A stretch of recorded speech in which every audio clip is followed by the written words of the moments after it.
Once upon a time, in a cozy cottage far, far away, there was a forest.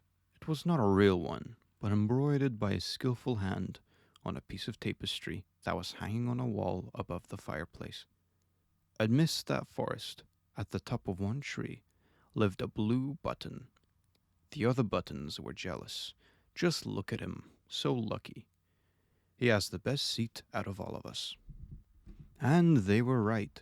The view was truly beautiful from up there, across the forest and the entire room. The blue button was very happy about it, and he loved looking around.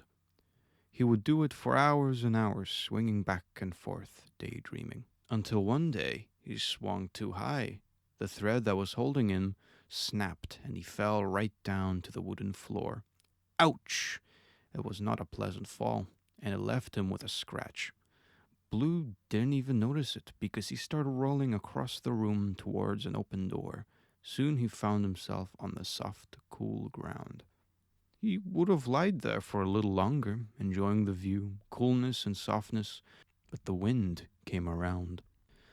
The wind was not kind to the button. It turned him over and over, pushed him across the pavement, across a muddy field, and then finally threw him into an ice-cold stream.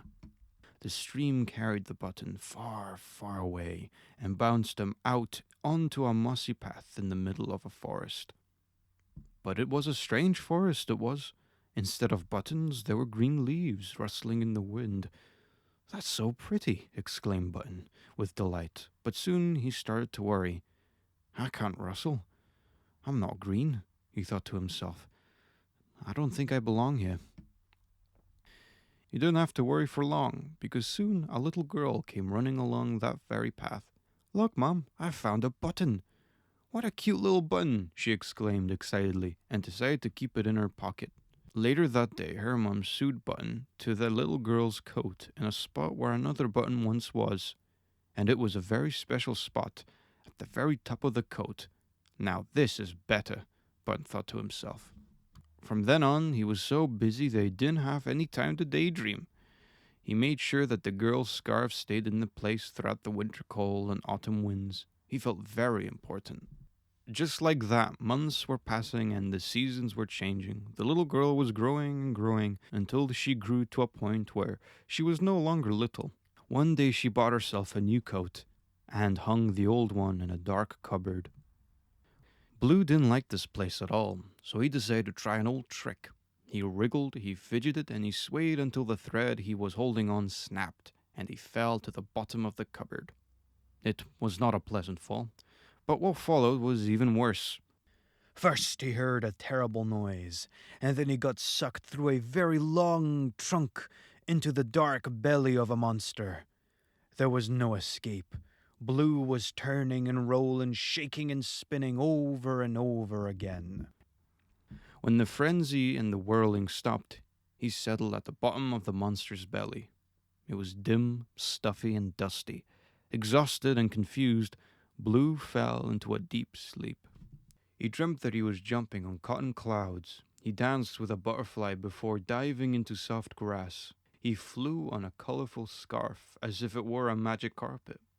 First he flew among the stars, then straight into the sun, and he would have flown even further if the dream hadn't ended. But unfortunately, the dream came to an end. And when that happened, Blue found himself in a completely different place. No longer was he in the stuffy insides of that monster's belly, but outside on top of a breezy hill.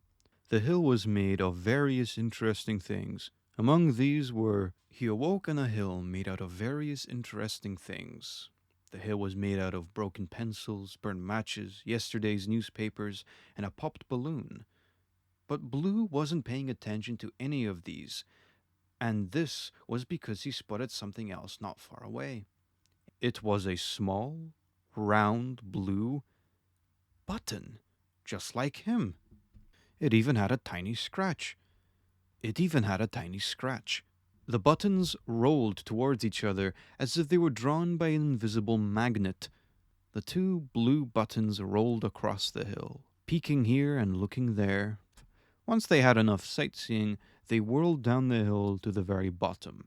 and into a path in a play park. They twirled along the sidewalk, down the street, across a green patch of grass, and then into a path in a play park, where they both stopped. Soon enough, a boy came along that very path and noticed the buttons, picked them up, and took them to his dad. Dad looked at them, slightly surprised. Well, this is unusual. Those buttons are not often found in pairs. So he decided to keep them together and take them home. Another day had passed, or maybe two. The same boy was running around the play park. This time, though, he was not alone. An old teddy bear was running with him, hand in hand. They danced with a butterfly, dived into piles of brown leaves, and did lots of daydreaming together. There is one more thing about that teddy bear you need to know. He had two small, round, and blue eyes, both slightly scratched.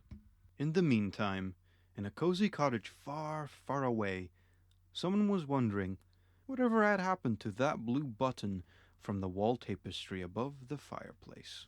In the middle of that forest, at the top of one tree, lived a blue button. The wind was not kind to Button.